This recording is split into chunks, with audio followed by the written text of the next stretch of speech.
House Committee on Appropriations will come to order. Will the clerk please take attendance? Chair Whitworth. Here. Representatives O'Neill. Brixey. Present. Hood. Braybeck. Here. Morse. Here. Geary. Here. Steckloff. Weiss. Here. Martis. Here. McKinney. Here. Menser. Here. Morgan. Here. Price. Here. Skaggs. Here. Snyder. Here. Wilson. Here. Leitner. Here. Olin. Here. Green. Slaw. Present. Beeson. Present. Borton. Here. Fink. Here. Cabot. Present. DeBoer. Here. Kuhn. Here. Schutte. Here. Steele. Here. Madam Chair, you have 27 members present. You do have a quorum. Thank you. Representative Snyder moves to approve the minutes from February 1st. There being no objection, the minutes are approved. Representative Steckloff moves to approve the minutes from February 8th meeting. There being no objection, the minutes are approved.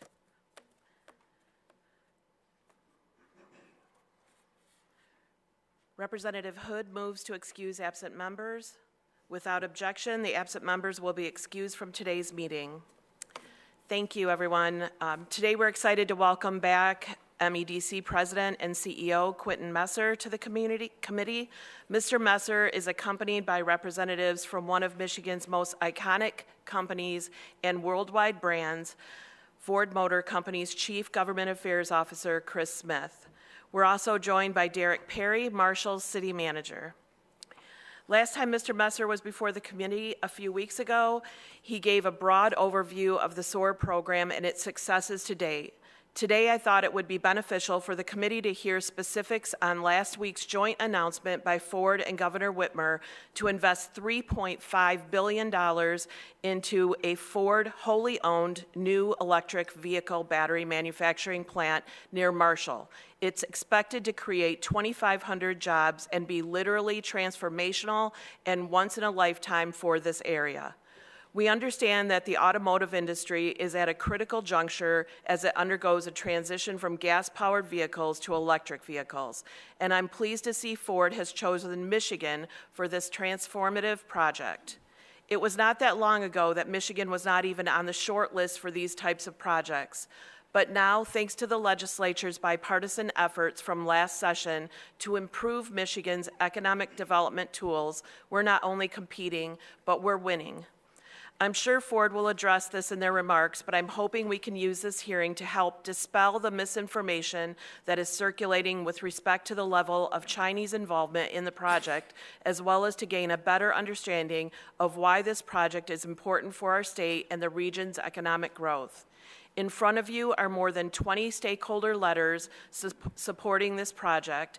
In addition, we have cards supporting the project from DTE Energy, Dave Palzrock, Brad Williams from Detroit Regional Chamber, and Paul Corbett from Mich Auto. I'm looking forward to taking a deeper dive into this proposed development and getting any additional details that our guests can share. I'll ask members to hold any questions until the end of the presentation. Thank you all for being here. The floor is yours. Good morning, Madam Chair, and to members of the committee. First of all, I want to thank you for your continued public service. I also want to let everyone know that we're all Spartans and our continued thoughts and prayers will be with all those who were affected by the tragedy. I will be brief. The chair, I think, laid out the objectives today.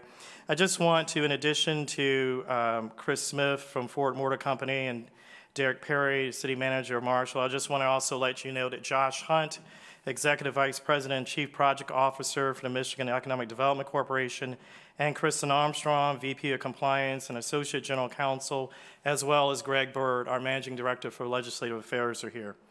I will turn it over to Chris to discuss and give you a sense of the Ford investment, and then Derek can outline the benefits to the local community.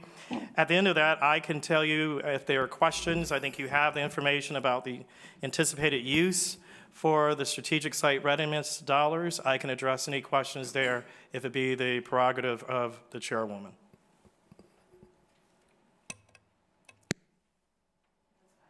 Okay.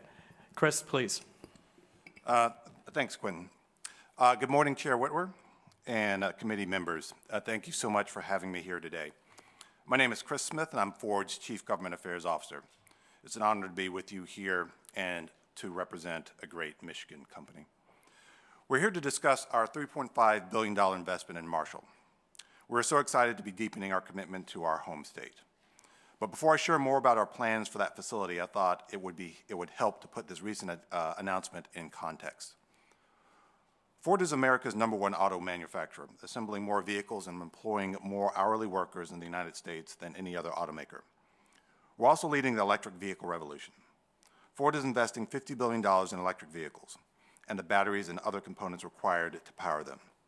We're rapidly scaling up production to meet our customers' demand for these exciting zero-emission, zero-compromise vehicles. At the same time, we're working overtime to bring home more of our critical supply chains to the United States, including batteries. Building electric vehicle batteries here in America, in Michigan, will strengthen domestic manufacturing and help us to lower costs. Currently, our domestic auto industry relies exclusively on imports to supply lithium iron phosphate, known as LFP batteries. We think we should be making these batteries right here in Michigan. That's where our new plant in Marshall comes in. Ford is investing $3.5 billion to build the country's first automaker-backed LFP battery plant in America in Marshall. We're calling it Blue Oval Battery Park, Michigan. When this plant comes online in 2026, it will create 2,500 new direct jobs and spur more than 10,000 indirect jobs. This facility will be fully owned and operated by a subsidiary of Ford. And because there's been some confusion and misinformation about this, let me set the record straight on a few items. A Ford subsidiary alone will own and run the plant, hiring and employing the workers there. There will be no Ford investment in this plant. This is not a joint venture. Ford is simply licensing technology to make these batteries. The government of China has no role in the project, and no tax dollars will go to the company licensing us the technology. LFP battery technology will help make electric vehicles more accessible and affordable for customers. LFP batteries also use fewer high-demand, high-cost materials than other existing battery technologies and reduce reliance on minerals such as nickel and cobalt. It's also worth pointing out that these batteries are also widely used across industry. Ford is bringing this technology along with the supply chain and 2,500 jobs here. We're making the batteries with Michigan workers rather than exclusively importing them from China and elsewhere.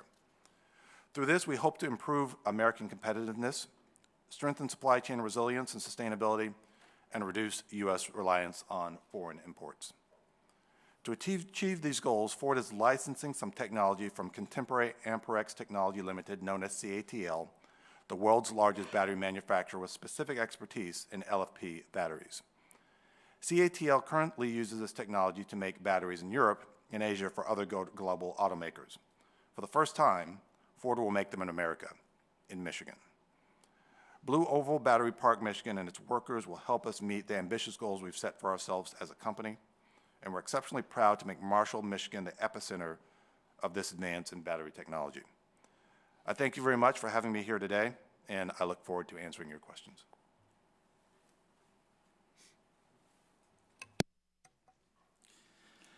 Good morning, Chair Whitwer, and members of the House Appropriations Committee. My name is Derek Perry, and I am the City Manager for the City of Marshall, and I appreciate the opportunity to speak to you today. I am speaking to voice my strong support for the Blue Oval Battery Park, Michigan.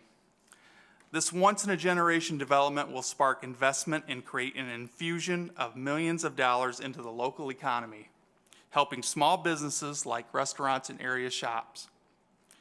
Over the past 20 years, the Marshall area has lost around 2,000 jobs with the departure of major employers like Eaton Corporation and State Farm. The Blue Oval Battery Park project is critical toward reversing this trend.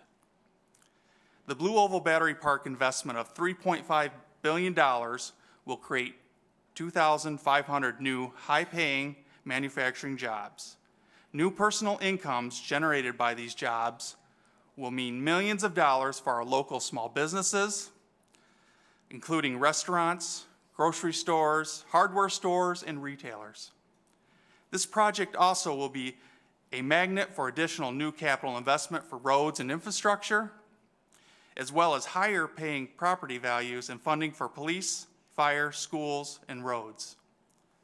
This project will create opportunities for young people, allowing them to start their professional careers near their families and closer to home. It will create a new talent pipeline, giving young people the skills and training needed for a high-paying job right here in our region. This project will pay dividends for years to come. This project is a win for Marshall, the region, and the state of Michigan. This kind of opportunity does not come along often, and it's critical that our leaders do everything they can to make sure it happens here. For these reasons, I urge you to support the Blue Oval Battery Park. Thank you. Thank you. At this time, we'll be opening it up for questions from members. Representative Bolin. Thank you, Madam Chair, and thank you very much, everybody, for being here. I agree Michigan does have to take proactive steps to preserve our long history, and having been a longtime Ford family, I certainly support and want to see the Blue Oval stay here in our state. My question is kind of a two-part or multi-part question in the impact and in the reality, really, of the jobs. I read that the jobs are ranging between $20 and $40 an hour. Currently, the median income in the area is a little over $35,000. The median housing price is about $213,000. We know that there is a shortage of workforce and a lot of workforce housing across Michigan, but these jobs, these people can roughly afford between $100,000 and $160,000 mortgage. So we talk about making electric vehicles more affordable, but what about the housing? And while this brings new jobs, which we've lost about 2,500 in the area over the last 20 years, wonder what the timetable is, if there's available workforce housing, and then also the cost of the infrastructure. We talk a lot about there's a new interchange that's proposed, but will there be water and wastewater improvements that have to be made, which also would be cost money to your average household income. So if you could expand a little bit more on housing, the jobs, affordability to actually live there if you get a job. Thank you. Sure. Thank you very much, Madam Representative. On the housing matter, I would suggest two things. One, as you know, there is a statewide housing plan that MSHA has put forth that addresses thoughts about addressing workforce housing, not only in the Marshall region, but also on both peninsulas. Recently, the governor, in her recent executive order, moved dollars, community development block grant. A certain part of that that's focused on housing has now, in the process of be transitioning from MEDC back to MSHA, which will allow greater dollars for that particular purpose. With regard to, and so there's more to be done, and we certainly believe, and we are working with our partners at the City of Marshall, Battle Creek Unlimited, the W.K. Kellogg Foundation, Calhoun County, and other interested parties to make sure that we work with prospective developers to make sure that we leverage the existing tools as well as subsequent tools that this deliberative body may create. With regard to water and wastewater and other infrastructure, I think you all have received a summary of the Strategic Site Readiness Program uses and timeline. And on that, you'll see water and wastewater, $100 million would go to the City of Marshall and the Marshall Area Economic Development Authority.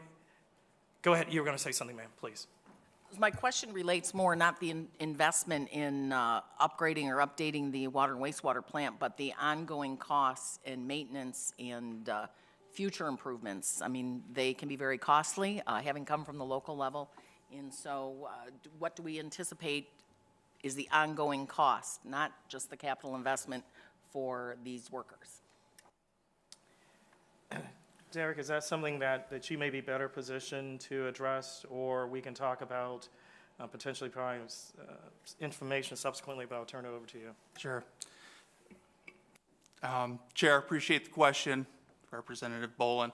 In regards to ongoing wastewater and utility costs, absolutely. Like any utility, there will be ongoing costs, and as costs increase, those utilities have to incur those. The big component of those is that capital investment, however, and fortunately, with partners with the state, we're looking for those capital costs through the MEDC to do that original outlay. But at long-term operational costs, all the ratepayers will share in those dollars.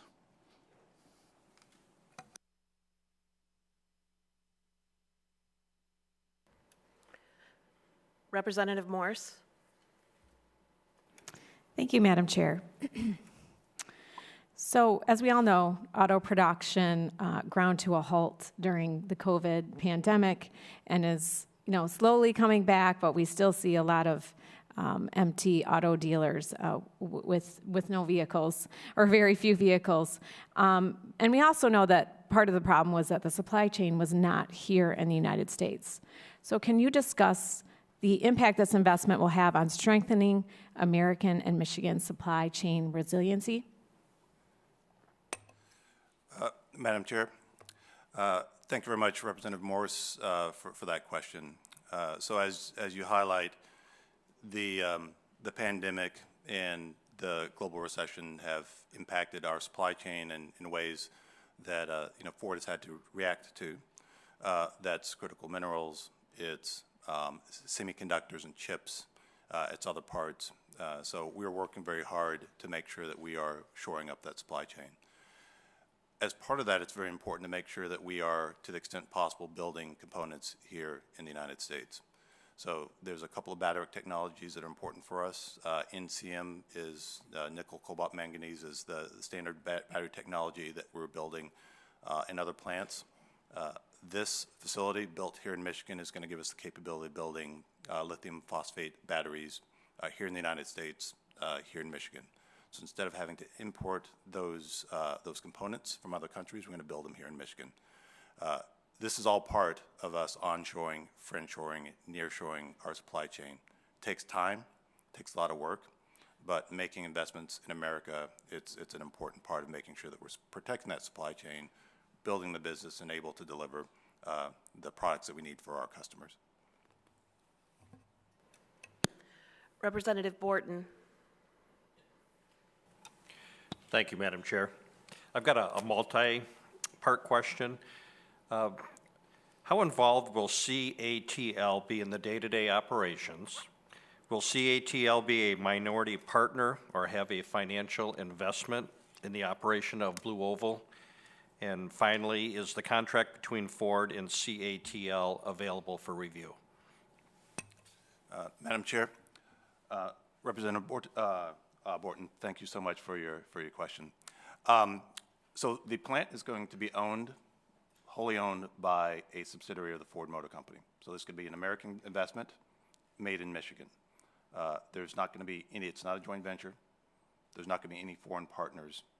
Our relationship with CATL is going to be as a technical service provider. So they're going to be providing technical services for the project. But the project is going to be owned, operated, and run by a subsidiary of the Ford Motor Company, making batteries that are going to be installed in Ford vehicles. So that's the deal structure. It's not a partnership. Our relationship with CATL will be as a technical service provider for the project. Is the contract between Ford and CATL available for review? The contract right now is still under negotiations, so we're still working on some of the finer details of the contract. So we don't have a contract to share, but we do know that the structure of the deal has been established, and again, it's not a partnership, it's not a joint venture, it's a forward investment being made in Michigan. Okay, thank you. Representative Weiss. Thank you, Madam Chair, and thank you everyone for the presentation. If you could speak a little bit more to the importance of having this investment here in Michigan, and specifically how this investment, just kind of elaborate on how this investment is going to benefit the state of Michigan as a whole, but in particular, the community of Marshall and surrounding areas. Madam Representative, let me begin, and then I may turn over to Derek to comment more specifically on the positive impact that it will have on the city of Marshall. I think let's go back. If we go back to Mr. Smith's statement, Chris's statement regarding what this represents. This is $3.5 billion in private investment that is coming to Michigan. This investment, because of the Inflation Reduction Act, was going to come back to the U.S. They had 49 other total universe, but realistically, there were multiple companies, even to this, multiple states, even to this day, that are continuing to try to persuade Ford to make investments. We have a duty-bound obligation to compete for each and every job that is legally permissible here in the U.S. These are 2,500 direct jobs. That does not count the indirect jobs that will result. This also doesn't count the induced jobs. There will be opportunities for entrepreneuring, risk-taking Michiganders who want to create industrial cleaning companies and janitorial service companies. They may want to open a bowling alley, a restaurant, things to support the additional dollars that are going to be spent here in the Marshall region. Further, we have a rich and diverse Tier 1, Tier 2, Tier 3 suppliers who are going to have the opportunity over the course of time to continue to work and sell their services to the Ford Motor Company. Where I'm not even discussing the potential construction jobs that will be available as this facility gets built. So we believe that there's a lot of positive externalities, not only in the city of Marshall, Calhoun County, southwestern Michigan, but throughout the state. And for more specificity on how the city of Marshall views this, I'll turn over to Derek. Madam Chair, thank you for the question, Representative. From the local perspective, the city of Marshall, for those that don't know, is pretty much at the crossroads of Michigan, I-69, I-94, community of about 7,000. However, over the last 10 years, we've been losing population. And as part of that, young folks don't have the economic opportunities or the employment opportunities that their parents have had living in a small town America. We need jobs like this. We need a major regional state employer to provide those jobs for our small town America. Speaking with the residents of the community, the small business owners recognize that things have changed over time. Part of it was probably COVID. Part of it is just the way the economy has gone over the recent years. But it feels like we're kind of in a pause, and they are looking for something that will break that pause and bring renewed economic benefit to our city, our region, and our state. Our community supports this. They need this. They're looking for your support to make this happen. If I may, there was something that I buried the lead. One of the things that we have to be thoughtful about is how do we make sure that we simultaneously do two things in a responsible way. One, expand our tax base, and two, expand our population. I think Derek spoke eloquently about the challenges that have faced the population in the city of Marshall. But what we're trying to do here, and what we anticipate, is the fact that we'll be able to, with this, the direct, the indirect, the induced jobs about which I spoke, whether you look at what's going to happen during the construction period, those are going to be tax dollars that will go into local and the state to support everything from pre-K3 through 12 higher education, through opportunities at the local level. You will have Ford employees who will become sponsors of Little League teams, softball. Chris can talk about some of the things that Ford anticipates doing in the community through the Ford Fund, as well as some of the conservational easements that they have discussed. So ultimately, this is about how do we make sure that we grow our tax base, and also how do we grow our population. And we believe that this will be very beneficial on both accounts. Chris, I don't know whether you want to talk about some of the largesse that Ford is anticipating doing in the community. Yeah, so that's, I think you hit most of the top lines there, Quentin. But so first of all, we have a very long history in Michigan. We're very proud of our engagements with the community. We know how to operate here, and that's part of, we believe, our competitive advantage. So as we think about this site in Marshall, we're working very closely with Derek and his team. We've got a 450-acre conservation easement that we've already set aside to ensure that we're not only building a plant that's creating jobs and economic activity, but we're also preserving, conserving some of the existing character of that site, of that area, for recreation for the people who live and work there in Marshall. So the jobs is a big part of it, but a big multiplier for us in that economic activity is making sure that we're creating a place where people want to live and work. So the Ford Fund is going to be heavily involved. We're going to continue to be a good civic sponsor for things that happen where we operate, and that's an important part of our business model.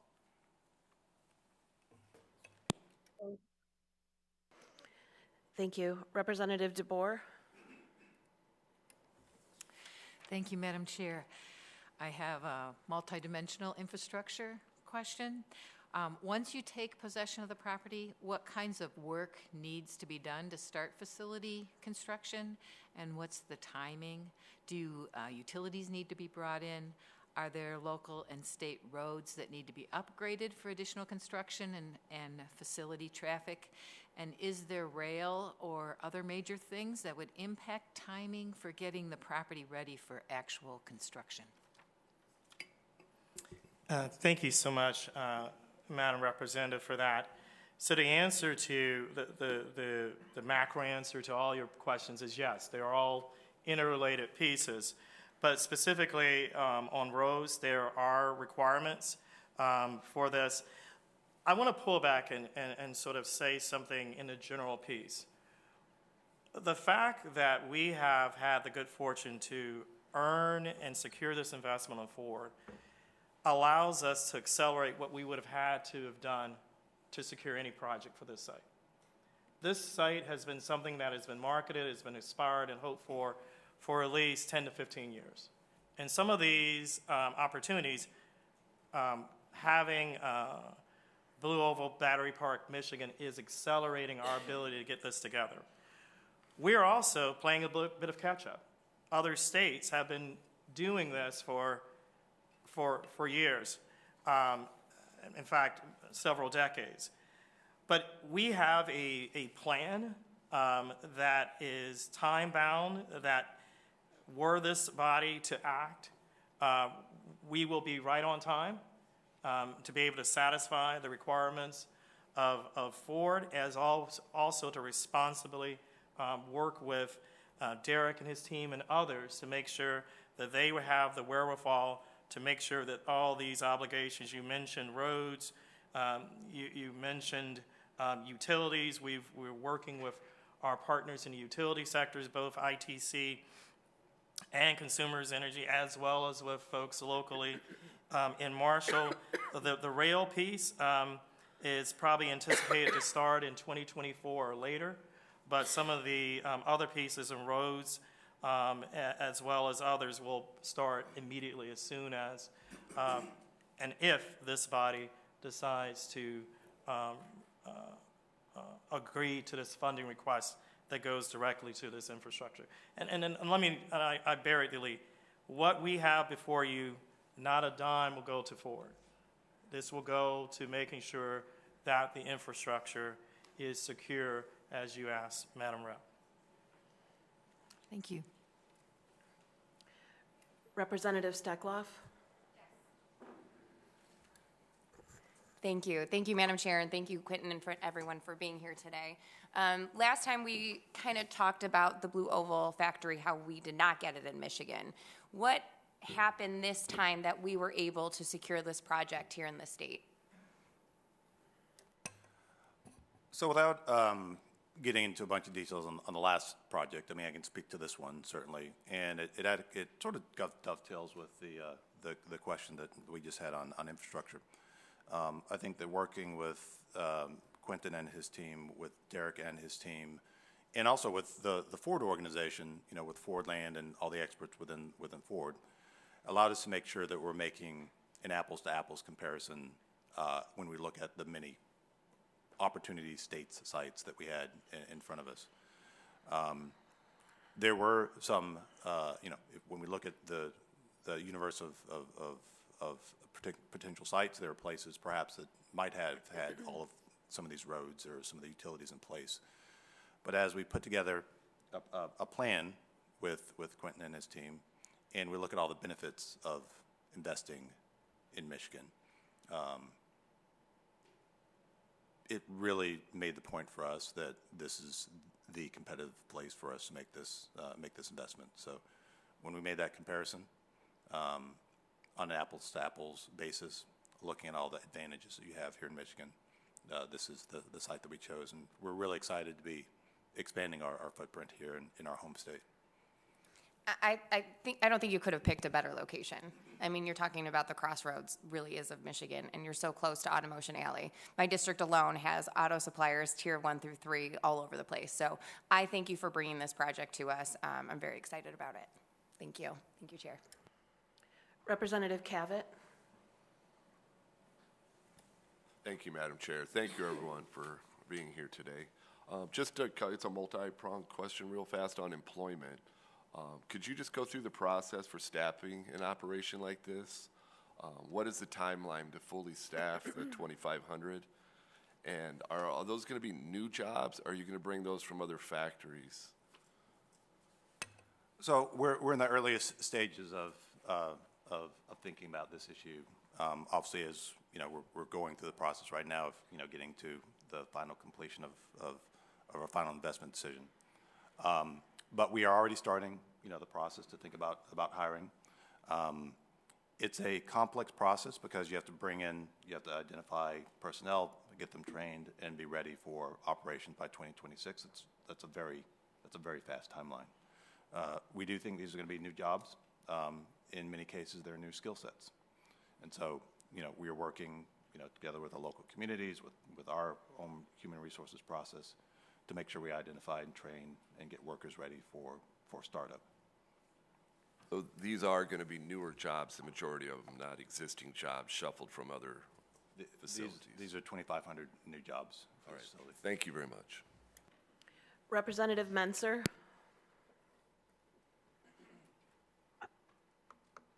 Thank you very much, Speaker. I just wondered, will these new jobs, will they all be unionized? Madam Chair, Representatives, thank you so much for the question. So the question of the unionization will be up to the employees, and so we will allow that process to proceed as we do with all of our facilities. Representative Beeson? Thank you, Madam Chair, for a minute to talk. So I love Michigan workers. My family we all work here. My grandpa was for the GM. We all work in the. I don't believe that we have the best workers in the entire state. I'm a hard worker. My concern is the idea that we are going to pull from, as you guys say, increase small business. Right now, if you pull Indeed up, there's 3,800 jobs in that area within a 25-mile range. And up north, we're having trouble finding jobs, trying to find plastic company employees. We're having trouble finding a job, and I need to know what this job is going to offer. Is it a hybrid, or what are you creating that makes Michigan pull these people here? different than the continuing job in our local factories up north where I'm at, or our cities that are having trouble filling this? Are you doing a hybrid job? I need to know if it's something besides standing in front of a business or in the business for an 8 or 10 hour period.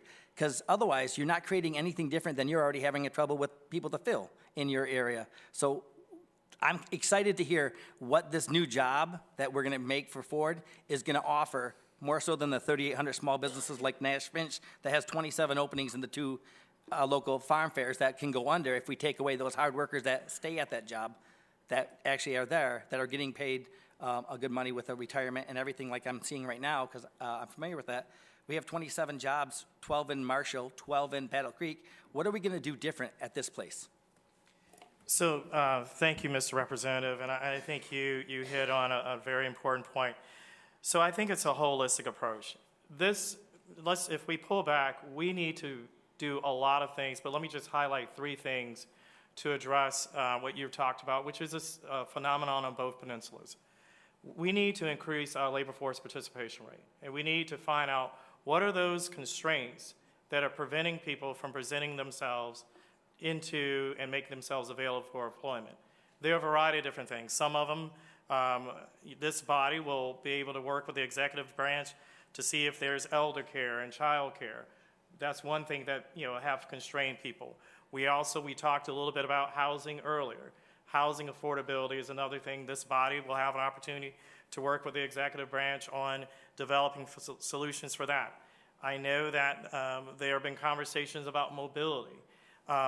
Helping people secure reliable personal transportation to come to opportunities. So it's a holistic opportunity. We also believe that there are Michiganders, expats, who are looking for the opportunity to come back home, to come back to Marshall, to come back to the Battle Creek, Kalamazoo, MSA.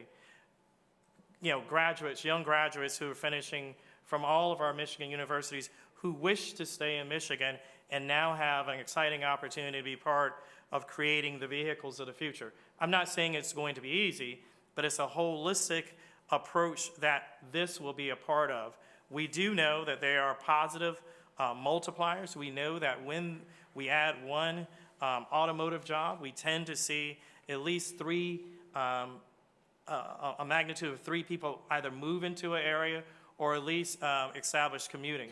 I'm not saying it's going to be solved immediately, but it's going to be a combination of making sure that we create more opportunity, making it available for those who are Michiganders, continue to improve our labor force participation rate, using some of the tools that this chamber has. But I'm confident that together we can get it done. But you put your hand on the issue of labor force shortage and availability. That's all my concern is we don't take away from those good family businesses that are there that everybody likes to shop at, everybody likes to talk about, but when they're all gone and we keep going down that path, do we not actually put the money into the small business that was there to keep them so they actually have a great labor force that's 3,800 if you pull right now within a 25-mile range of this city. There's that many jobs, and the requirements are just driver's license. So I mean, if you're going to pull people in that have degrees, right, and pull people back, and if those are the kind of jobs you're creating, then that's awesome, and put it on there. Degree required, you're going to make this. That's how you pull people back. If you're just going to compete with what we have, I don't understand what the different, and maybe a hybrid job is what I'm hoping to hear, something that says my community has the hybrid, something different than somebody else has. That's how we win people back. Thank you. And I think there's an opportunity for this body as you look through other proposals that will be coming before you, whether it be Leo or other parts of the administration, there are opportunities for you to directly address those. And based upon the questions today, I know that you will. So I think together we can get there, but it won't be easy. But we can get there. Thank you. Representative Morgan? Thank you, Chair. I just want to say I strongly support locating battery plants in our state. I really think this is the future of the auto industry. We want to make sure these jobs are here.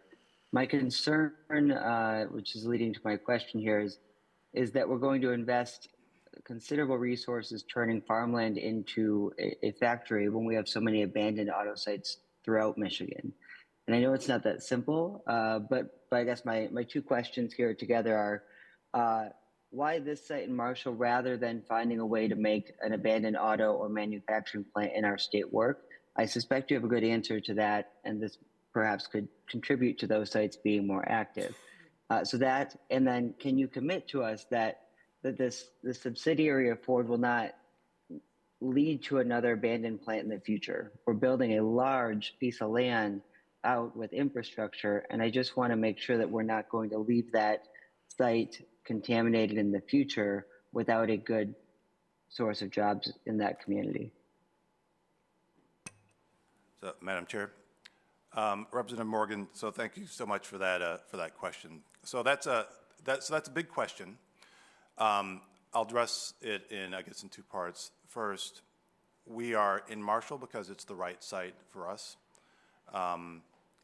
The challenge of building a battery plant is fundamentally different than the types of plants that we've built historically in terms of what you need in terms of site preparation, acreage, access, et cetera.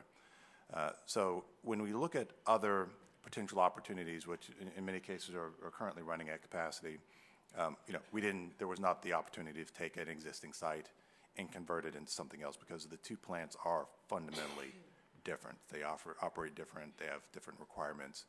And so if we want to bring this manufacturing capability to the United States, to Michigan, to Marshall, we needed a greenfield site of this nature. And that was the process that we went through in multiple sites to make sure that we found the right place. Ford is going through what we've called kind of a refounding of the company. It's hard to overstate the amount of change that we're going through right now, which is really creating terrific opportunities. At the same time, we have to think about how we utilize our existing sites, which are going to remain important. We talk a lot about electric vehicles, but today, our nameplate brands are F-150, the Ford Bronco, other vehicles that we're making, which are internal combustion engine vehicles, continue to be a very, very important part of our business. So it's a holistic approach for us. There's lots of change. And as we think about going forward, we're always going to be cognizant of making sure we do the right thing for our partners in the communities where we currently operate. There's obviously some details in the crystal ball that I can't answer, right? Because we can't always see what's around the corner. But Michigan is our home. It's very important. This is an important place for us, and it's going to continue to be a critical state location for the Ford Motor Company. Thank you. Representative Price. Thank you, Chair. My question is about the environmental impact of the plant. Wondering what is anticipated and what, if anything, can be done to mitigate the environmental impact that you foresee? So I'll start with that, and then I'll pass it to my colleague Quentin here to discuss some of the regulatory requirements. Twofold. First, when we think about the overarching challenge and opportunity of electric vehicles, if you're looking for dramatic mid-century reduction in greenhouse gas emissions, electric vehicles is going to be a very important part of achieving that goal. Now, we are in this fight because this is the thing that our customers demand, and we have a very, very strong belief in the attractiveness of the product that we're creating. But that product also is going to have zero tailpipe emissions, which we think is very, very important. The second is we are certainly working with the state, local, federal authorities to make sure that we are fully compliant with the letter and the spirit of all environmental regulations. This is a decadal investment. We're going to be here for a long time. And so we want to make sure that we are always good neighbors, good partners. We know how to do this in Michigan because we've been doing this for over 120 years. And that's a key part of our values as a company. Yes, and Madam Representative, as Chris mentioned, any project that receives support from Team Michigan will be subject to, as Chris mentioned, all required regulatory at the state level through EGLE. EGLE has been intimately involved in this local zoning and permitting processes and consideration. This will be an ongoing conversation. We know about Ford's commitment to being environmentally and ecologically responsible, but it will be subject and will continue to go through the required EGLE permitting, making sure that obviously federal EPA standards and then the local permitting and ordinances will also be abided by. Thank you. Representative Fink. Thank you, Madam Chair. I have kind of a multi-part question, one about some specifics and one a little more general about the project. But I also want to sort of echo some of the sentiments that I've heard from other members of the committee about the importance of Ford to Michigan. Representative Steckloff pointed out that there are, tier 1 through 3 suppliers in many districts around the state. I myself drove here this morning in a Ford Explorer, the interior door components of which make the windows go up and down, which I had to use to get the ice off the windows this morning, were made in my district at Litchfield at the Hilux factory there. My car was parked last night next to my wife's Expedition. Those two cars replaced an F-150 and a Flex. When I was a kid, I bounced around the back of my mother's Ford Econoline van with my 5 brothers and sisters. In the summer of 2003, I worked at the Henry Ford at the Ford Birth Home, the centennial year, 2003, of Ford Motor Company, across the street from the 58 Bagley Ave display at the Henry Ford. And I happen to share Henry Ford's birthday. So the connection that we have to Ford is, I think, legitimately very important to all of us in the state of Michigan. But as we look at some of the details of this project, I do have concerns that it's not necessarily the most reliable way to support the auto industry. And one of the specifics that I'm interested in is in the document that I guess MEDC provided us, it looks like there's a $15 million contribution to Norfolk Southern Railroad. And Norfolk Southern, as I understand it, is the railroad that's currently poisoning the people and environment of East Palestine, Ohio. So I'm wondering if that's the same entity, and if it is, how we can justify a $15 million piece of this project going to Norfolk Southern now. Thank you, Mr. Representative. I would say the following. There are certain rail requirements for this particular site. And one of the things that I think you heard Chris talk about, and I'll just even be more explicit, Ford has a very aggressive speed to market strategy. And there are other states that have sites, and Chris alluded to it, that had rail, that had everything already there. We, because of their belief in our home state, because of, with your assistance, executive office, Team Michigan, at all levels, local and regional, we rallied and we won this opportunity. The current provider of rail service to that site is Norfolk Southern. And if you look at the provided materials, the start date of any work on that is TBD. And so right now, Norfolk Southern is the current provider, but I would say that our focus is making sure that we provide to make sure that Ford has, and this would be not only just for Ford, but it's for anybody, has a pad-ready site.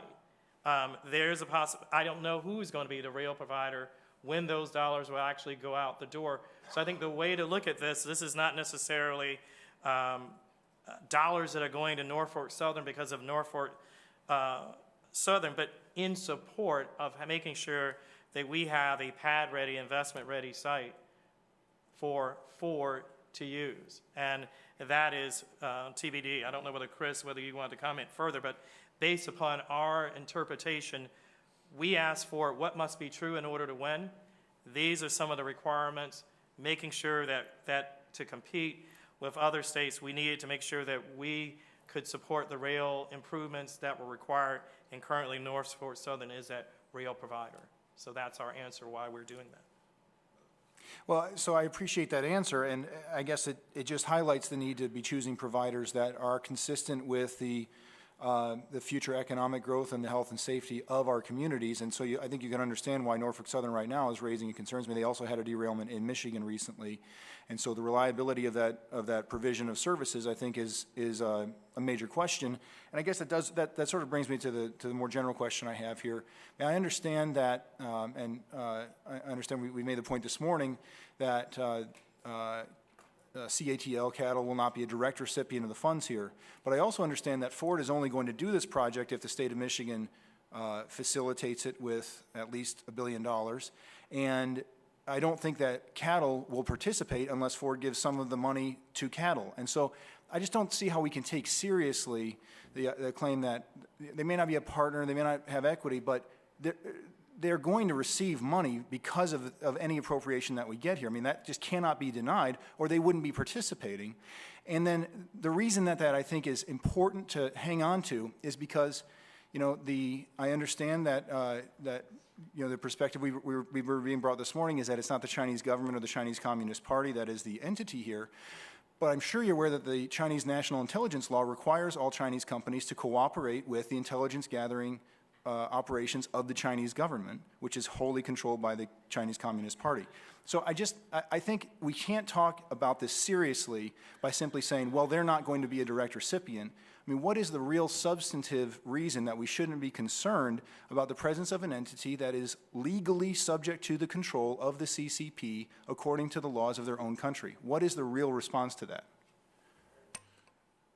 Madam Chair, Representative, thank you so much for that question, and that's a big one. First, I'll highlight that we are working with CATL because they are the one company that can provide us with the technical service assistance to build LFP batteries here in the United States. Batteries which currently are being imported, we're entirely reliant on imports for this particular battery technology, which is really important. So by building these batteries here in the United States, with CATL as a technical service provider, we're going to be creating the capability to build those batteries here instead of importing them from other countries. Very, very important for Ford, and I think very much aligned with some of the supply chain national security concerns that we would be having as a company, as a region, as a state, as a nation. When we look at our relationship with CATL as a technical service provider, and you raise some issues around security or industrial espionage or other challenges, those are challenges that we have at every single site. Regardless if we have, you know, a CATL employee that's badged as a contractor or whether we don't have that person. Like, we always have that issue. We always have to control the site. We always have to control the space. We always have to control our IT. We always have to have a good cyber policy. We always have to make sure that we are protecting U.S. assets, U.S. technologies, U.S. intellectual property. So regardless of whether we have a partner that is CATL or a technical service provider like CATL, or whether we do not, we still always take those types of issues very, very seriously. In terms of the incentives, no tax dollars are going to CATL. That's not a benefit that's going to CATL. We've negotiated a contract that is at market rates with CATL as a technical service provider. But when we think about the incentive that's driving Ford to predict, to pick the site over another state or another place, those are all benefits that are coming to the Ford Motor Company. So none of these tax dollars are going, to CATL or for a foreign entity. I appreciate the response. Thank you. Representative Brixey. Thank you, Madam Chair. I want to apologize for my tardiness today. Good morning, gentlemen. I wish that I had a reason for being late, but I don't. Like many people in the vicinity here connected to MSU, I've really been struggling the last week. I've been hearing from folks all over the country and all over the state, and they're asking us for a culture change. So with Ford being a really important, large Michigan company, an American company, I want to ask a couple questions about the culture of Ford. And my first question is about Ford's gun culture.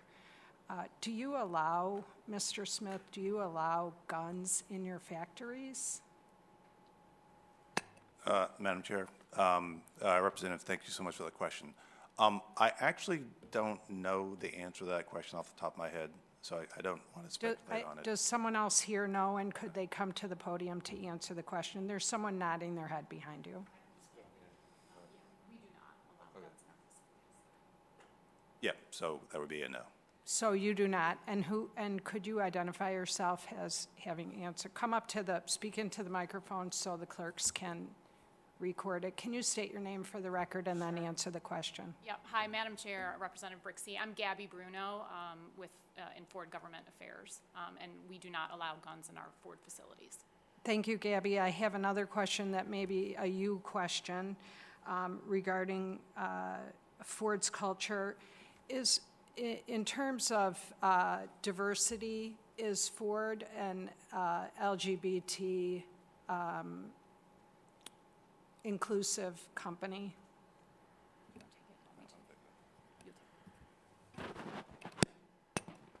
So yes, Representative Ford is a LGBTQ inclusive company.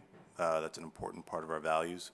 We have a very diverse workforce, and so it's part of our corporate culture and our practices that we respect the rights of all of our employees. So that is an important part of our values. Okay, thank you. I'm happy to hear that. I do own a number of Fords, and I didn't think to ask those questions before. And I want to say hello to Mr. Perry, my former colleague at Meridian Township. Thank you. That's all I have today. Thank you. Representative Steele?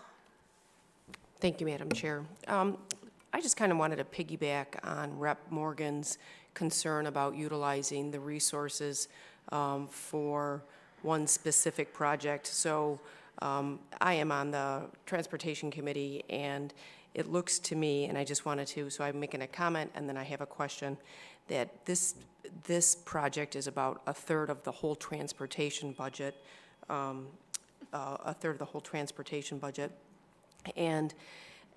that could be used for our roads, because I don't know about the rest of the representatives, but that was one of the biggest complaints that I had as I went door to door, were the roads for the whole state of Michigan, and utilizing our resources that would benefit the whole state of Michigan, which would be our roads, to put into one project. I have a concern because we represent the whole state.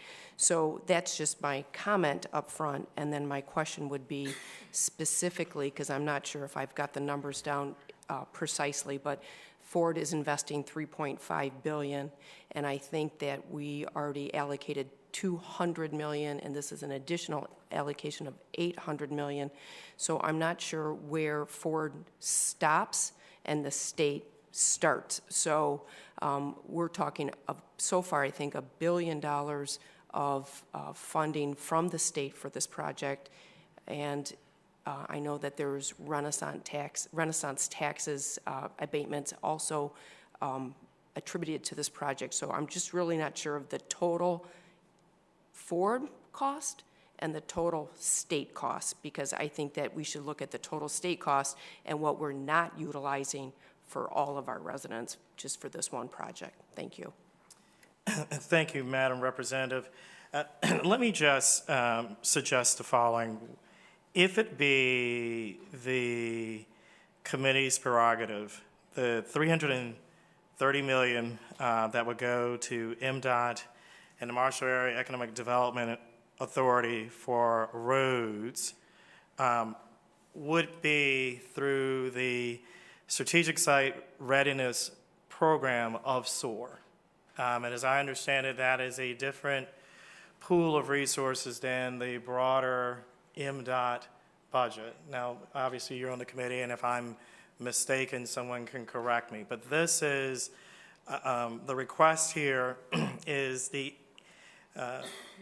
for $750 million for strategic site readiness that will support infrastructure for this Marshall site. Not a dime of this will go to Ford. And we can provide a detailed breakdown of the contracting entities who will be receiving this funding. So I want to be clear. There was, as you stated, Representative, Madam Representative, yes, there was an earlier request for $210 million that would go to Ford. There are, as you alluded to, the Renaissance zones, $775 million. That is something, but this, what we're talking about here, the $750 million for strategic site readiness, not a dime of that will go to Ford.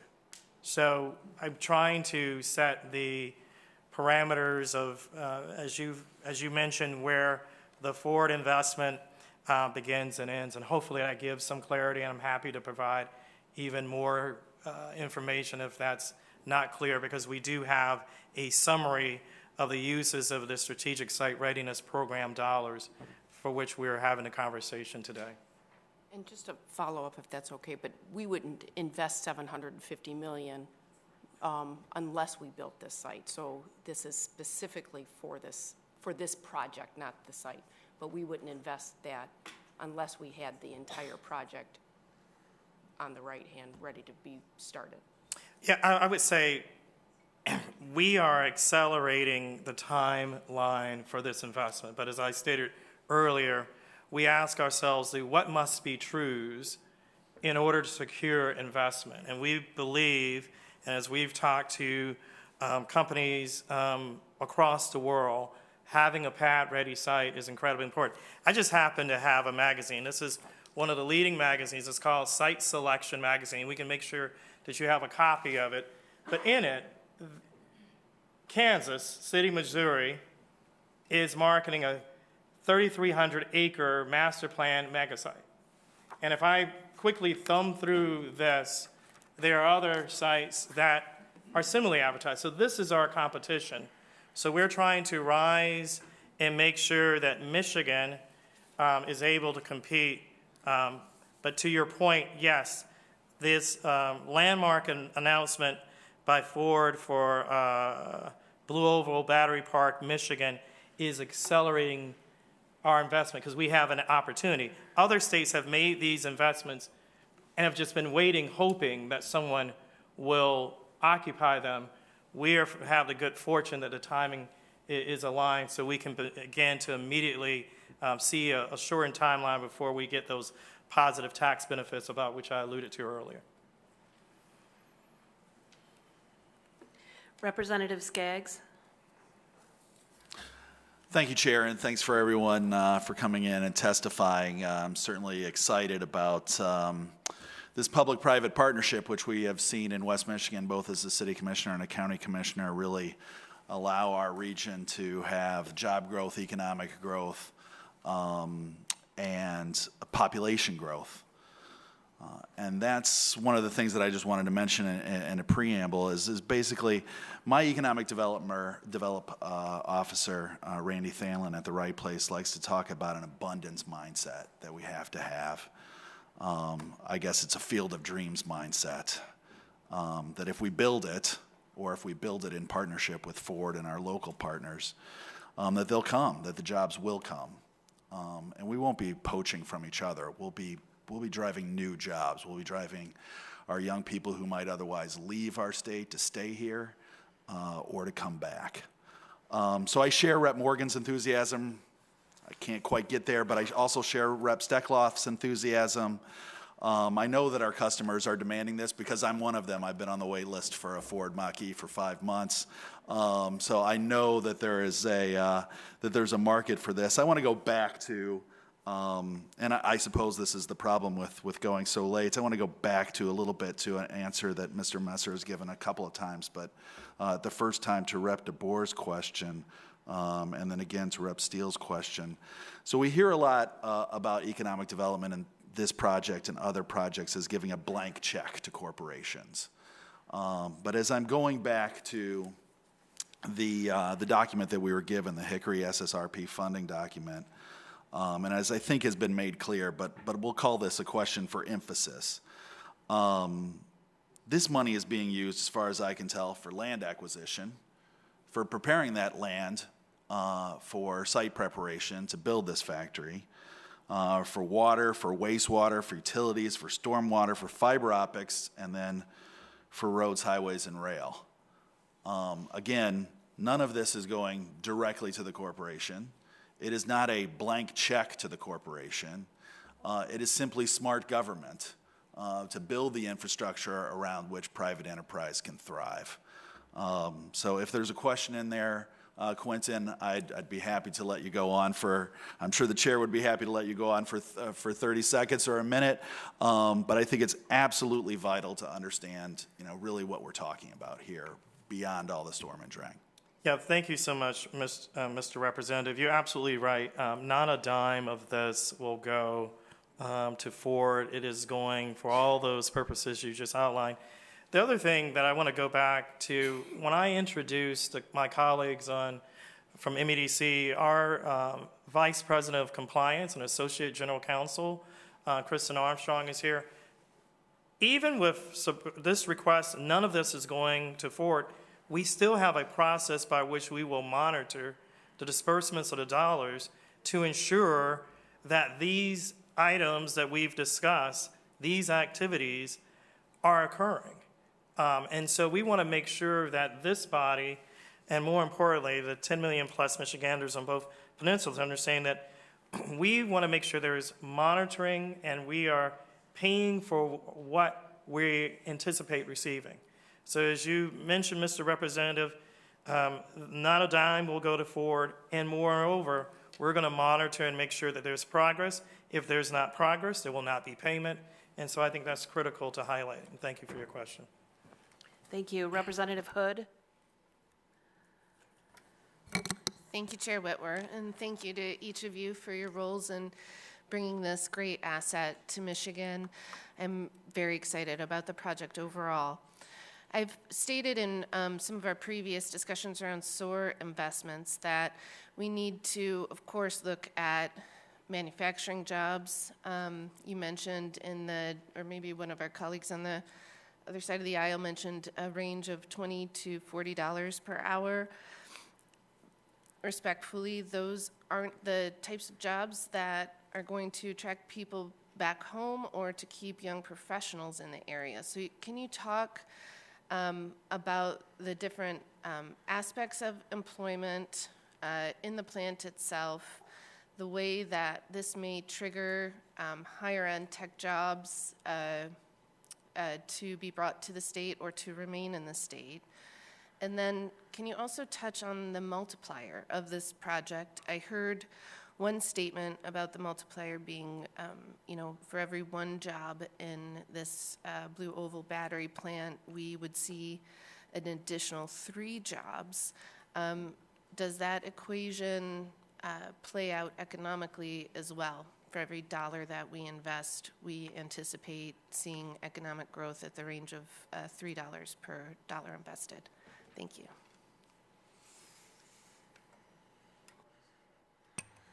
Madam Chair, Representative, thanks so much for the question. So the number that we've quoted is, we expect we're going to be creating 2,500 new incremental jobs in this plant. And that there's a body of economic theory around job multipliers, direct jobs, indirect jobs, the jobs that are stimulated. So we expect at a low end for that to be somewhere around 10,000 jobs, and around those jobs there's an incredible amount of economic activity. So there's a myriad of studies which we'd be happy to provide to the committee if that would be useful or would be helpful. But that's we think that 10,000 additional incremental indirect jobs is probably a conservative estimate for the size of this investment. And the quality of those jobs, can you address that a little bit? I guess, you know, making the point that $20 an hour is, at this point in our economy, barely a living wage job. It's not the kind of wage that you're going to be able to raise a kid, send them to college on. So we're trying to advance jobs, you know, that are delivering $55,000 a year of income or more. Can you talk about, I understand there will be a mix of jobs available. Will some of those, will these manufacturing jobs attract and retain those tech jobs that get individuals above $50,000 a year and into, you know, higher level wages, and the types of jobs that, again, bring back that talented workforce who have been seeping out of the state looking for other opportunities? Well, so thanks for that question. So it definitely is going to be a mixture of jobs. It's going to be line jobs. It's going to be managerial jobs. It's going to be jobs supervising the plant. It's going to be technical jobs. There's going to be jobs with automation. There's going to be information technology jobs that are associated with this. So when you run a plant of this complexity, there's going to be a very wide range of skill sets that you need to run a battery plant. In terms of the indirect jobs, again, a diversity of jobs, small businesses, entrepreneurial jobs, new opportunities to set up new business models, services, all the things that you need to support the community that's going to be rising up around this $3.5 billion investment, all the economic activity that right now does not exist. So we think there's going to be a very wide range of opportunities that arise up to support an investment of this magnitude. Yeah, and I would guess the only thing I would say, if I can, just literally 30 seconds, to Madam Representative's question, we believe that anything we can do to deepen the stickiness of the Michigan ecosystem when it comes to mobility. What you heard from Christopher, what you've heard from Ford, is they are literally bringing back technology, new battery chemistry, that is going to be part of an ecosystem for battery manufacturing, battery storage, and other peripheral technologies that will evolve. That means that there is going to be still concentration of R&D that will happen here in Michigan. The proximity to the University of Michigan, the proximity to Michigan State, engagement with Michigan Tech, and all the other universities, Kettering, you name it, has a greater potentiality of continuing to remain here, because this is an investment that isn't going somewhere else along the I-75 corridor. It's here in Michigan. And this allows Michiganders to take advantage of the opportunity. I think you raise a very important point, but because, and Christopher's forgotten more about this industry than I will know, but the size of the battery will mean that logistically you have to, and this is why this is so significant, the manufacturing of the battery as well as the OEM and assembly will continue, and that the research to make sure how do you do that, the research that's going to be spun out with some of our tier 1, tier 2, tier 3 suppliers, those type of R&D and creative opportunities are given greater probability of happening because we're increasing the continued stickiness and ecosystem by securing this investment for Michigan. Thank you. We're running really tight on time. I want to make sure we get through the questions, so if you could make them really succinct, that'd be great. Representative Schutte. Thank you, Madam Chair. Thank you, gentlemen, for your presentation today. I share my colleagues' appreciation of Ford's contribution to Michigan's economy, its history in our state, its hosting of our hometown Detroit Lions at its namesake stadium. I also agree with the need to protect our critical industries and secure our supply chains among friendly countries. So I guess then I want to know, is there a domestic alternative for the licensing of this battery technology, a way to license similar technology from a company with a country of origin that is more strategically aligned with the United States? Your colleagues at Tesla and GM, do they also go to CATL for this battery technology in their EVs? Madam Chair, Representative, thanks for the question. So in the spirit of brevity, no, there simply is not another option that we have for this particular technology. Okay. So GM and Tesla, they have to go to CATL as well? Basically, all of the companies that are using lithium phosphate batteries are importing those companies from other countries, and they're using, to some extent, CATL for the technology. So they are the single company that at scale that can bring us what we need for this particular battery plant. Okay. Thank you. Representative Bolin. Thank you very much. I'm going back to the infrastructure in question. And just indirectly, but I think while it's not a direct benefit to Ford, the dollars aren't going, it is an indirect benefit of $800 million plus the 210 directly going to Ford, I think is what one of the other representatives was alluding to. But we know that the power outages in Michigan doubled from 2021 from 2020. And of course, the product that we're going to be producing here, it's going to be much more reliant. So can you tell me a little bit about the investment in making sure that our grid is prepared for this, both short-term and long-term? Thank you.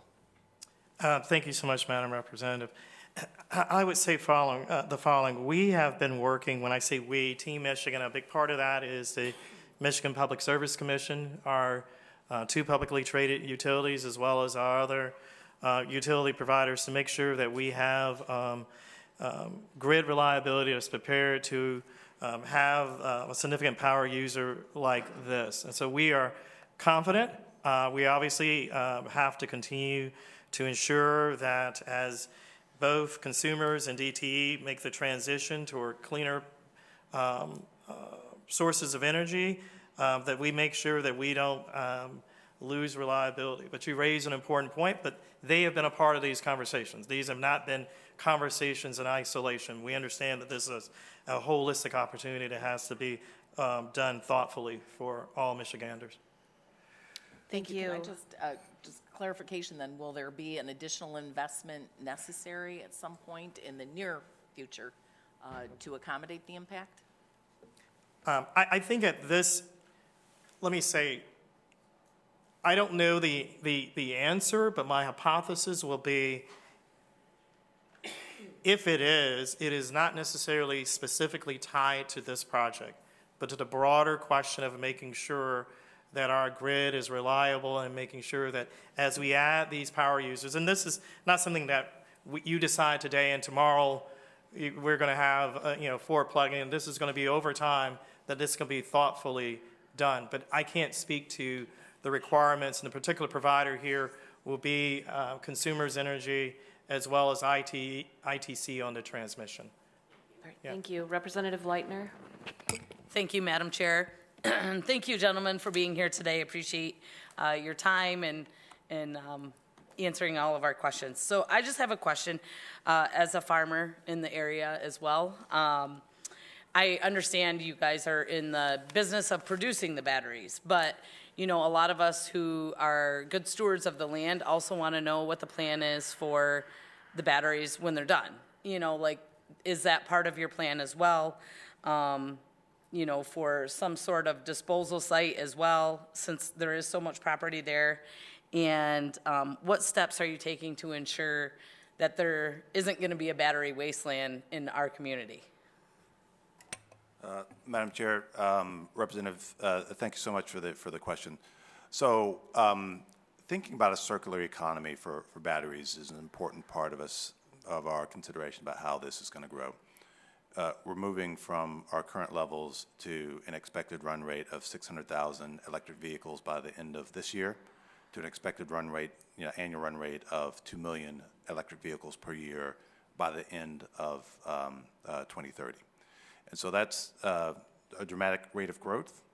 We're getting more and more materials: lithium, cobalt, nickel, graphite. This particular battery chemistry does not use cobalt or nickel, but you have the other critical minerals.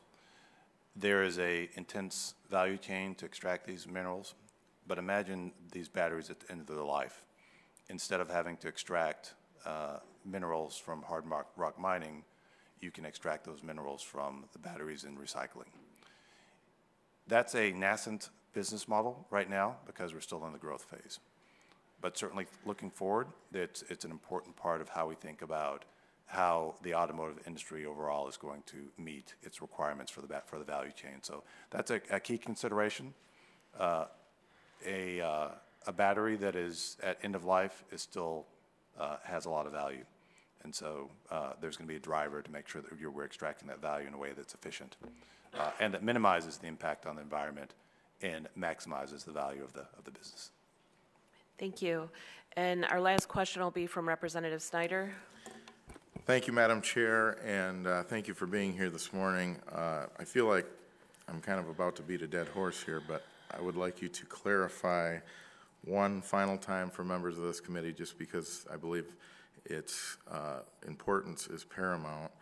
Who will own the proposed plant, and is there any foreign investment in the project? Madam Chair, Representative, thanks for the question. The plant will be completely owned by a subsidiary of the Ford Motor Company, and that's who's going to be operating the plant and employing all the workers. And just to follow up on that, because there's been a lot of outside noise in the last couple months, including from the governor of Virginia, that we've read about in the media about the proposed site selection and the project. Can you speak to at all the site selection process, and if Virginia was still in the running for this project when the governor made some rather outlandish claims that were, published in the media that continued to feed into this narrative that has been pushed? Thanks for the question. So I'll demur from addressing the governor's claims directly. I can speak to the facts of the case, which is this is a plant that's going to be owned by Ford, by a subsidiary of the Ford Motor Company. The employees are going to be hired by Ford. We're going to be building batteries here in Michigan to put in Ford manufactured vehicles in the United States. We looked at a wide variety of sites. I think we've had some discussion here on the site selection criteria, all the things that you need to build a facility of this complexity. There's a lot of competition. We looked at many sites. I think that our collaboration here with Quentin and his team, with the local community, helped us to make an apples-to-apples comparison. In some cases, there's still some work that needs to happen at the site, but we're very confident in our ability to work in the state of Michigan that this is the best place to build this plant. We know how to operate here in Michigan. We understand the employee base, the skill sets here, and we're very excited about building this plant here in Michigan, and we feel like we've selected the best site. Thank you. Great, thank you. I just wanted to also add that in addition to the stack of letters from supporters and the people I mentioned earlier, also Jared Flesher from Rock Family Companies supports the project, and so does Jeff Stoutenberg from Dow. That appears to be it on questions. I'm sure all three of you will be happy to answer further questions offline. We appreciate your time, and again, thank you for coming today. To the people from Ford, it's a very important, iconic company to Michigan. Seeing no further business, the House Appropriations Committee stands adjourned.